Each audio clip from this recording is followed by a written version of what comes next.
Okay, so Sean, now that we had an official tour of your actual house, I would really like to get into the nitty gritty into like more of your financial aspect of your life and how significantly it's changed in these 2 years that you've started to invest in real estate. So like tell me from the beginning when you're with your first building that you purchased, how much are you charging for rents? Like how much are you bringing in? So I'm bringing in around almost 3,000 a month for rents. My expenses are around half of that. Yep. Um, so I'm kind of left with, after putting some money aside, if I wanted to, I'm kind of left with like $1,000 that I could spend every single month. But right now, I just keep that all in the property and just let that build and pad that savings. So if I decide that I want to buy another building, I can pull some of that savings out. If I want to put the money in the market and let it invest and grow, I can do it that way. So I don't spend all the money I make from that building. I try to keep as much of it in the building as possible, because you just never know if it's gonna need something to be fixed, or if there's an opportunity Definitely. to buy something else. Yeah. So there's no need to splurge. I don't buy anything that my current job can't cover. So would you say you're living below your means? Yes. Yeah, and I think that's like the number one rule the rich have is to live below your means. And the reason for that, it actually allows you to have that pillow that you're making by keeping all of that money in there. Exactly. So if you just keep throwing it in there, when it comes to a time where you need some money to make a bigger investment, they call it the cash out refinance. Exactly. Yeah. Right now, I have almost like $10,000 kind of in that emergency slush fund for just the apartment. Yep. Um, and so I'm just kind of looking for opportunities, to be able to take some of that money and take some of my savings and then buy another building. We talked about earlier when we had the apartment building. I've been looking at some apartments and houses nearby my current building. Yep. And seeing if there's an opportunity there to purchase and pick up one of those. So I'm always just trying to be ready for the next opportunity that comes, because opportunities happen to everyone, but you have to be prepared to take those opportunities, because you're just gonna have all these opportunities come at you, but you're never prepared. Definitely. And I remember asking you how much you paid for this house. How much did you end up paying for your first investment property? That one was $170,000. And it's for a 3-unit, right? It's a 3-unit, yeah. And 174. The market right now on investment properties, anyway, is 3 units are probably somewhere around 225, 235 for a 3-unit. That's what I was gonna say. I was gonna say around that 225, 230 area. So I've only had it. So I'm going in on my second year, and I probably have like $60,000 of equity, and then so I have $60,000. I have $60,000 of equity in that building, and for this one that I've only kept, it's about to be a year. I'll have around almost $80,000 to $90,000 worth of equity. So in a year's time from this property, you've built almost 80 with this one alone. Yeah. And the other one, you've owned that one for 2 years, and that one has consistently given you passive income to be able to save up money. It has also consistently raised about 30 grand a year, you would say, right? Yeah. So I mean, just from the 2 years, you've built close to a little over $100,000 worth of equity in the 2 years from the property. Yes, yeah. For just the equity, it's around $150,000, and then if you include the rents, you probably want to bump that up another 30 to 40,000. I was living in that apartment building for the first couple of months, like 5 or 6 months. I bought that building, and like 6 or 7 months later, I decided to buy this building. Yeah.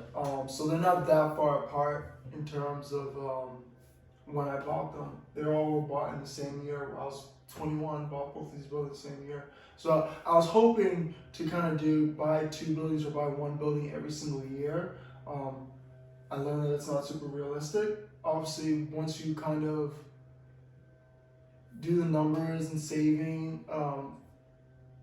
It's a little difficult. It's a little more difficult, and just you kind of a little more pickier. Once you kind of get that first one, you know what you're expecting, and you know how you want it to be better the next time. Yep. You kind of get more picky and more granular in your searches. So I think I've seen some good opportunities, but they just didn't feel right. So I'm not going to do something that didn't feel right. Yeah, sounds like a very educated and know what you're talking about. I mean, I look at the properties that you have, and I mean, it's very clear that you've done a very good job of taking care of them and making them, you know, a place for you. I mean, you're 23 going on 24 in a couple of days here, Yep. and have accomplished more than most people will in an entire lifetime. I mean, that's pretty impressive. Looking at that, I mean, this is Sean. Sean. Welcome, Sean, man. He's really killing the game right now. Every little bit of information he has, every little, I mean, I've learned personally a lot from Sean, just from talking to him and being around him and seeing some of his investments and the decisions he's made. I remember looking back, I was at Dunkin' Donuts. Remember when we had our little meeting a couple months ago? Yeah. At Dunkin' Donuts? It was months ago. It was almost a year ago now. Like, it's kind of crazy to think about it. But like, you were telling me that you just purchased this building like literally a month or two ago. Yeah. And I was thinking like, oh man, I would never buy a house. I'm like, I wouldn't do it. And now I look back and I'm like, I see why you did it. Like, now he has all this equity sitting in his house right now. Mm-hmm. It was a great investment. He wasn't really paying for it in the first place. It's like, okay, like, that was smart. That was smart. Like, yeah, with a single family house, it's very important that any piece of property is very important by location. But a single family house, if you could buy in a really desirable area, it can skyrocket on you really quickly. yep. Obviously, you've seen this is a very desirable neighborhood for families. A lot of older folks who have lived here throughout like my neighbor literally bought this house. He bought this house before this house was built. And this house is not super young. So he's been there for like 50, 60 years. Wow. Yeah. So you can just imagine how much equity he has in his home. But like, that's the type of neighborhood that it's grown and developed, and it's a really beautiful place. And so I was like, I gotta get into that because it's just gonna go up over time. I'm doing this for the long run. I'm not doing this for 5, 10. I'm not a flipper. I'm not doing this for 5, 10 months. This is a place I want to kind of build my roots, build out my current studio for my YouTube videos. Go ahead and check out my last video, how to invest in real estate. I just posted that one today, so you get a little more insight in how I did it and how you can do it. But I had a picture up there, but obviously you can see that the Roku TV decided it wasn't doing that anymore. But yeah, so I look at this, Sean, and I look at like the stuff you've accomplished, and really in a matter of a year and some odd months, really is what it's sounding like. Mm-hmm. You've come up with over 120 grand worth of equity between your buildings. Yep. Also, they bring in about $30,000 a year. Would you say somewhere around there? Yep. So you add that to your income, so that's another 60 if you count the 2 years. Mm-hmm. I mean, Sean, and then including this where you rented it out for a short period of time. Mm-hmm. I think that's pretty incredible that you've racked in probably somewhere around $200,000 in a matter of a year's time, Mm-hmm. which is pretty impressive. You're 24 years old in 2 days. Yeah. I mean, you've accomplished quite a bit. Like, what really motivates you?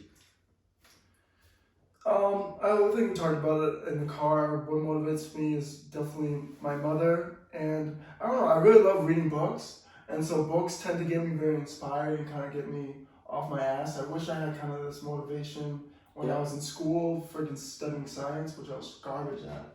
I never got anything higher. I don't think I ever got even a B in science. I think I was strictly a C student in science.